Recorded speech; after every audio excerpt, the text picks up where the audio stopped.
Welcome back, lovely ladies. If you want to become the woman of your dreams, make sure to hit that subscribe button and like this video. And join our Patreon for even more exclusive content. Now, let's dive into today's story. Julian was 37, a reserved man who spent his days as the librarian at Greenfield High School. He relished the muted shuffle of students wandering the aisles of books, the quiet requests at the circulation desk, and the comforting sight of novels properly lined on shelves. After the last bell rang each afternoon, he went home to a modest apartment less than a 10-minute drive away. His apartment sat on the second floor of an older building. The rooms were small, with creaking floorboards and walls crowded by tall bookcases. This was where Julian found true peace. Once inside, he had a simple routine. He would set down his satchel, remove his tie, and change out of the collared shirt he wore at work. Then, from the back of his closet, he would select one of the skirts he kept carefully folded. He would pair it with a soft sweater or a blouse, something light that made him feel calm. Crossdressing was not something he flaunted. It was a private comfort, a quiet refuge from the world. He had known this about himself for years, ever since college, in fact, when a stray skirt in a shared laundry room had first sparked his interest. But he never made an announcement about it, never wore the clothes outside. This was his sanctuary, a place where he read poetry in peaceful silence, feeling the gentle swish of fabric around his legs as he turned each page. His best friend Mary was the only one who knew. She was an art teacher at the same school. One day, she had swung by his apartment unannounced, returning a set of library books. She found him in a long, flowing skirt that he could not hide. Although she was surprised, she handled it with warmth. After she stepped inside and they talked in hushed voices over cups of tea, Mary rested a hand on his shoulder. She said that she might not fully understand, but she supported him. He still recalled that surge of relief. Ever since, she had respected his privacy, never revealing his secret to anyone at school. He treasured her for that.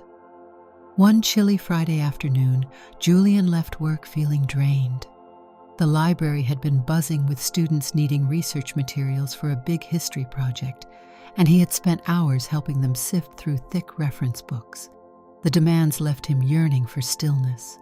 After parking his car, he climbed the creaky steps to his apartment and opened the door to the quiet rooms that smelled faintly of old paper and vanilla candles. Inside, he wasted no time. He slipped out of his work clothes, choosing instead a soft gray sweater and a knee-length black skirt.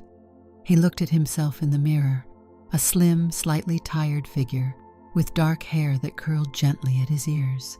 The outfit soothed him. He shut his eyes for a moment, absorbing the relief that came with being free of the stiff slacks he wore all day. Then he picked a book of modern poetry from his shelf, brewed a cup of chamomile tea, and settled into an armchair in the living room. Outside, the sky was brushed with pale orange as evening arrived. The words of the poem on the page pulled him in, each line like a breath of fresh air. Occasionally, he would pause to sip tea, letting the soft cotton of his sweater rest lightly against his arms. This was the calm he lived for, the hush that allowed him to recharge before returning to the hectic reality of the school on Monday. Mary had once told him he should write his own poems. He laughed at the idea. He felt that reading them was enough. He had never been one to share his thoughts in grand displays, and writing verse seemed too vulnerable. Though he sometimes jotted down lines or phrases that inspired him, he kept them tucked away in notebooks.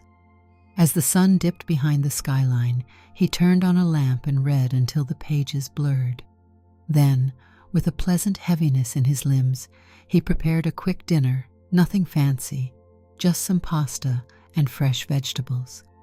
The quiet hum of his apartment gave him comfort. He ate in near silence, only the low hum of the refrigerator and the distant sound of traffic outside. Nights like these filled him with a steady sense of relief. On Sunday afternoon, Mary invited him to her place for coffee. She lived a couple of blocks away, in a space that was perpetually strewn with art supplies, brushes, tubes of oil paint, half-finished sketches. She never seemed to mind the clutter, calling it her creative swirl. Julian arrived wearing jeans and a casual sweater. Mary greeted him with a bright smile, gesturing for him to sit on an armchair in her small living room. After handing him a mug, she flopped onto the couch. "I was thinking about that day I found you wearing the skirt," she said, sipping her own coffee. "Are you still doing that regularly?" Julian hesitated, feeling a hint of heat rise to his cheeks. "Yes," he replied softly. "Whenever I'm home, it helps me feel more at ease." Mary nodded, crossing her legs. "I get that. It's like me with my painting clothes. I have specific shirts and pants splattered with paint, and even though they're messy, they make me feel like I can be myself." She paused, scanning his face. "Have you ever thought about telling anyone else?" He shook his head. "No, I don't see why I would. It doesn't affect anyone but me."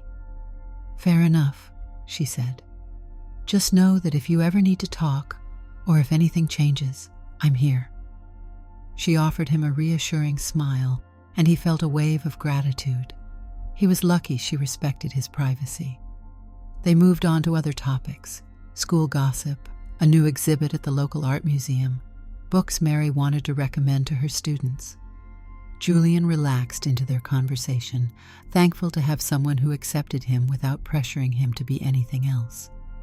That night, when he got back to his apartment, he repeated his cherished ritual. He dressed in a navy skirt, paired with a pale blue blouse, and brewed a pot of mint tea.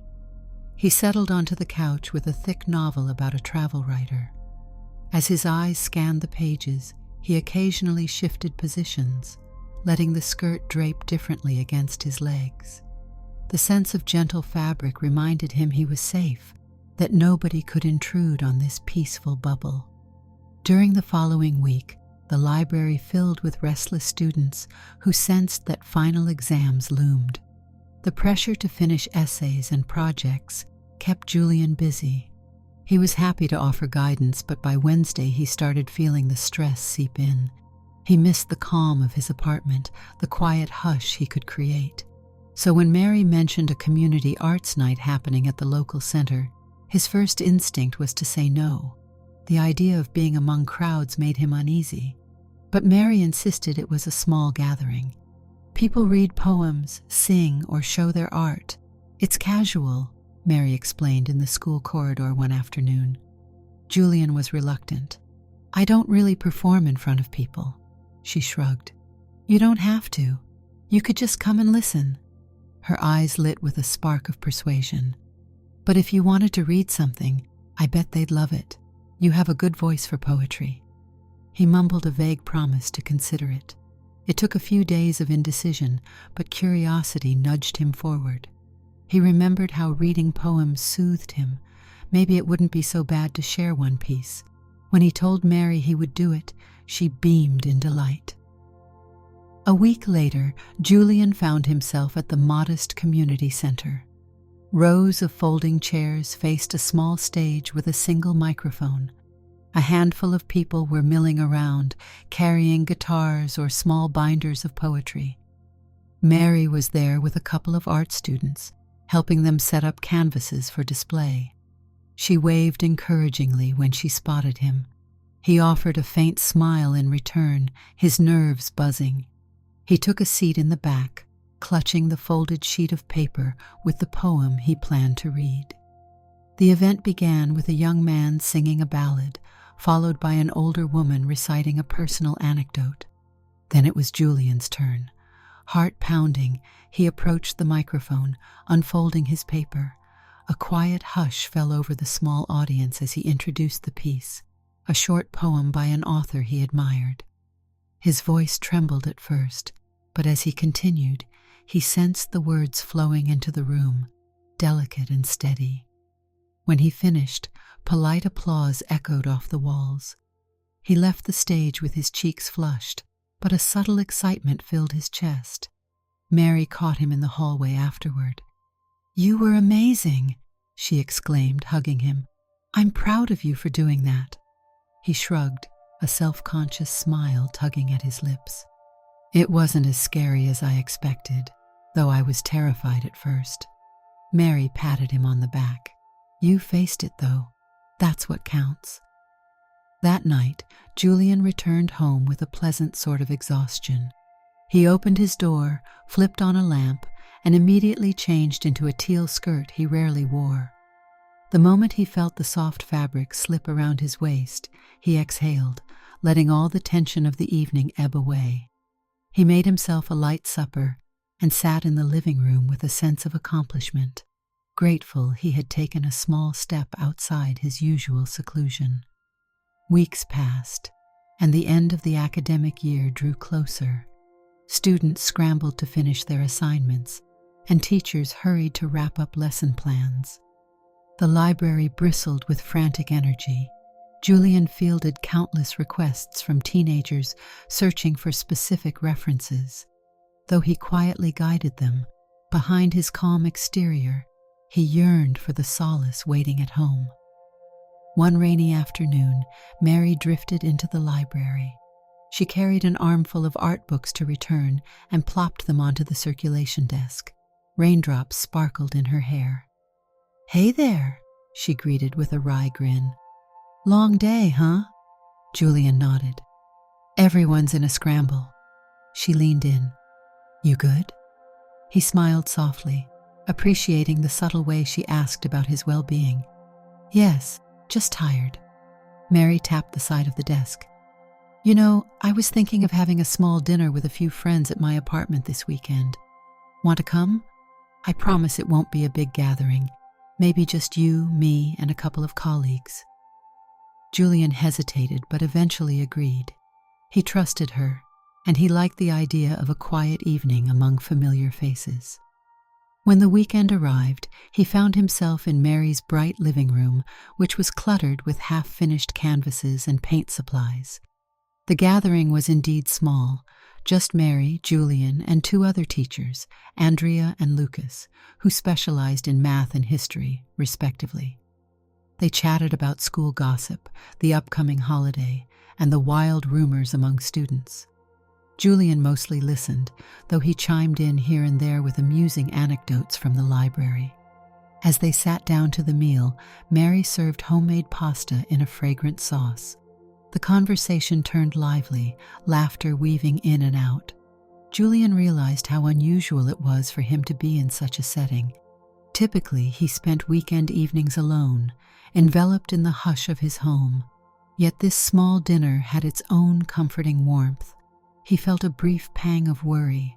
What if they somehow guessed he had another side to him, something he had never told them, but nothing in their demeanor suggested suspicion.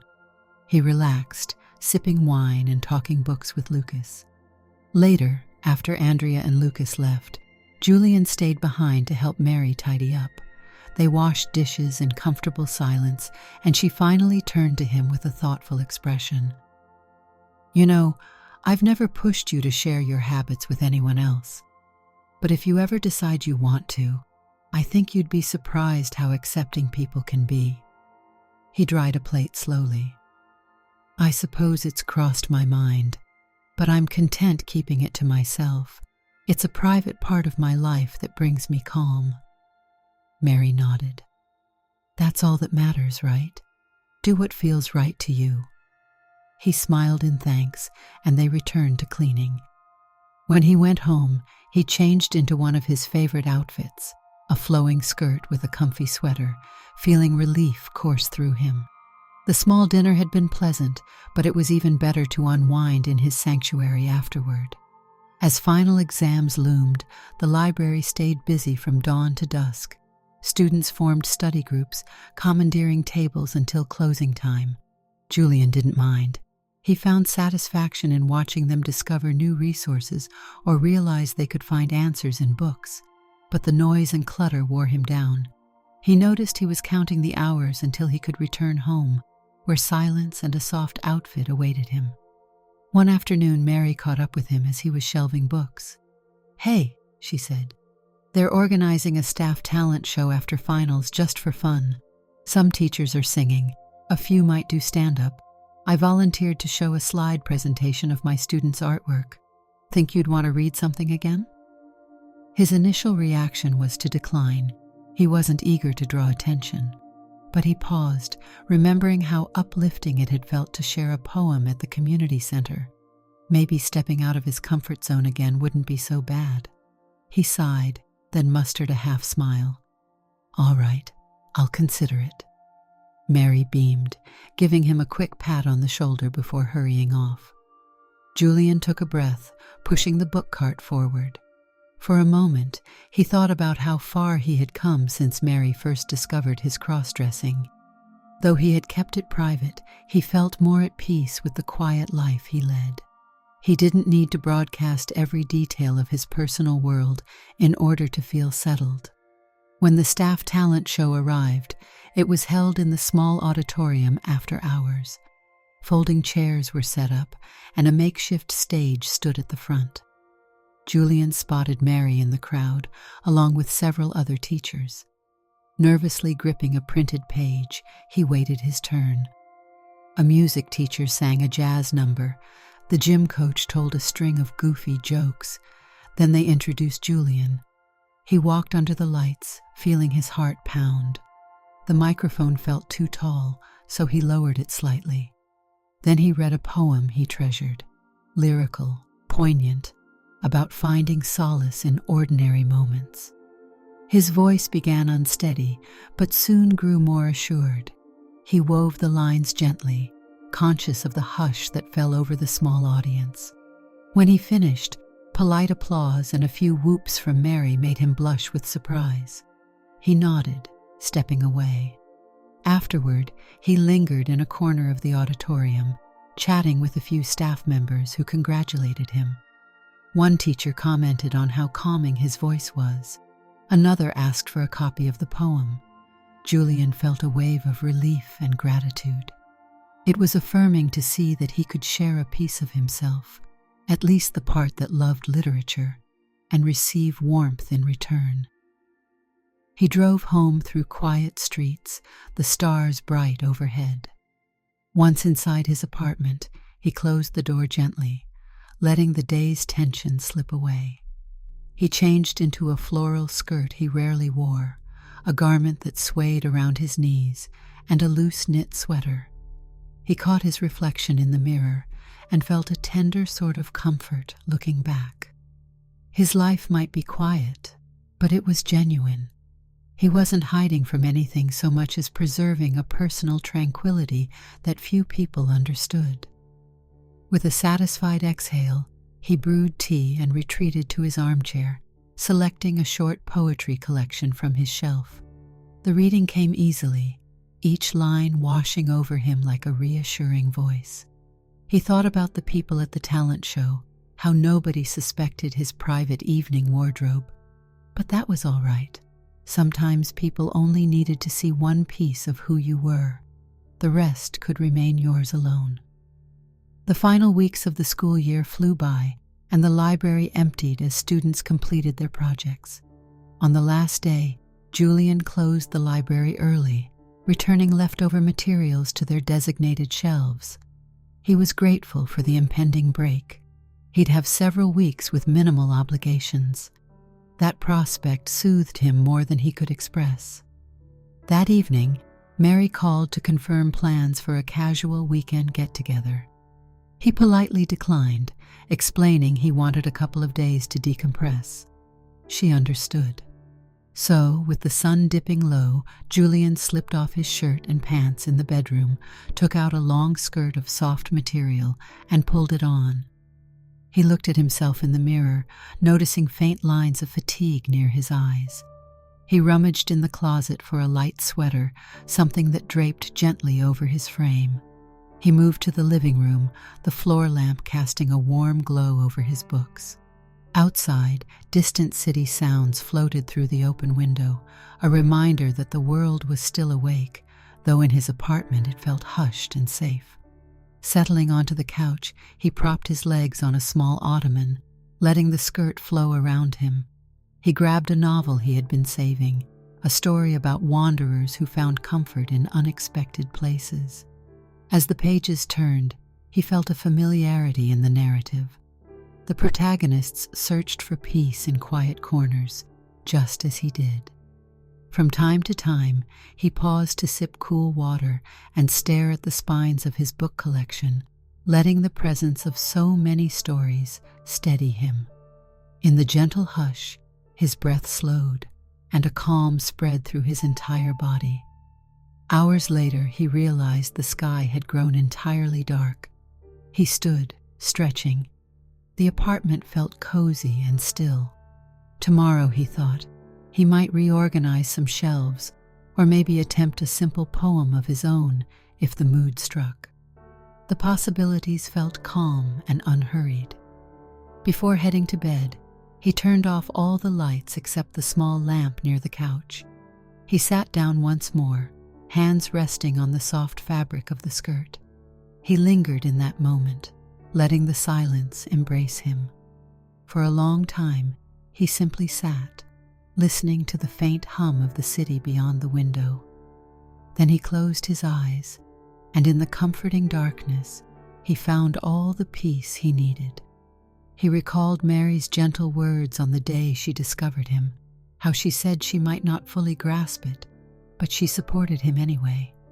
He remembered the applause at the community center, the encouraging smiles at the staff talent show.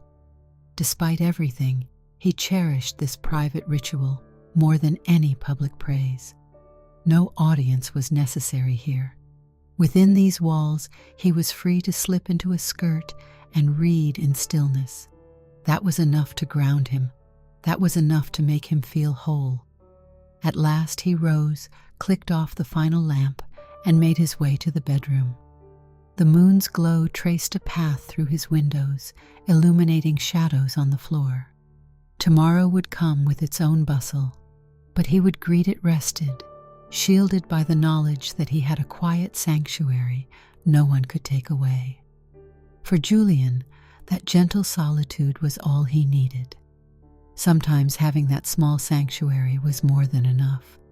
Yet in the days that followed, Julian found his mind drifting back to the community center reading.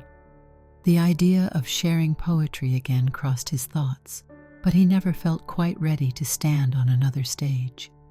Still, whenever he walked by the old upright piano in the school's music room, or glimpsed a student nervously preparing a speech, he felt a faint kinship with those who revealed their passions to the public. One afternoon, he decided to purchase a new poetry volume for the library. He scrolled through online catalogs, settling on a collection by a contemporary poet who wrote vivid, nature-inspired verses. He ordered several copies, planning to highlight them on a library display next semester. The thought of introducing his students to fresh voices reinvigorated him. On the final weekend before the summer break, Mary convinced him to help set up an art showcase at the local park, a fundraiser for creative programs. He spent the morning carrying easels and tables, watching Mary and her students arrange colorful paintings on the grass. The bustle of the crowd wore him down, but amid the chatter and laughter, Julian felt a mild satisfaction. He was assisting in something that celebrated personal expression. Later that evening, his back aching from physical labor, he retreated to his home. That familiar tranquility enveloped him as soon as he stepped inside. He ran a hot bath, then changed into his beloved gray skirt and a cotton blouse. Flopping onto the couch, he stared at the ceiling, recalling the images of the day, Mary's enthusiastic instructions to her students, the bright splash of paint on canvases, the swirl of families gathered to appreciate art. He smiled at how vibrant it all had been. Eventually, he picked up a pen and a blank page, writing down small observations. The glint of sun on a brush, the whisper of wind across the park. He didn't know if these scribbles counted as poetry, but they felt like an extension of the life he quietly led. A place where the simplest details, fabric against his legs, a gentle breeze, the hush before dusk, mattered more than any grand display. As the light in his apartment shifted with the setting sun, he reread his scribbled lines. They weren't polished, but they captured his day. Tucking the page into a notebook, he made a mental note to show it to Mary someday, if he felt brave enough. For now, though, he closed the notebook, took a slow breath, and glanced at the shelves of books surrounding him, feeling lucky to have a life woven with small joys and hidden comforts. He understood that not everyone would embrace his private habits, yet the acceptance of one friend, the applause of a small audience, the peace of a quiet apartment, all those pieces combined to give him a sense of steady grounding. Tomorrow, he might help another student discover a new author, might share a kind word with a teacher, might return home to his solitary haven. Each day felt balanced, each moment connecting him to what truly mattered: tranquility, literature, and an inner calm that wrapped around him like a favorite sweater. In that simple, unspoken harmony, he found the closest thing to contentment he had ever known. Did you like the story? Hit that like button and tell me what you thought in the comments.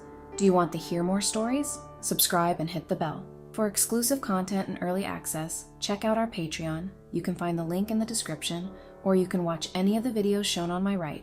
Thank you for watching and see you in the next video.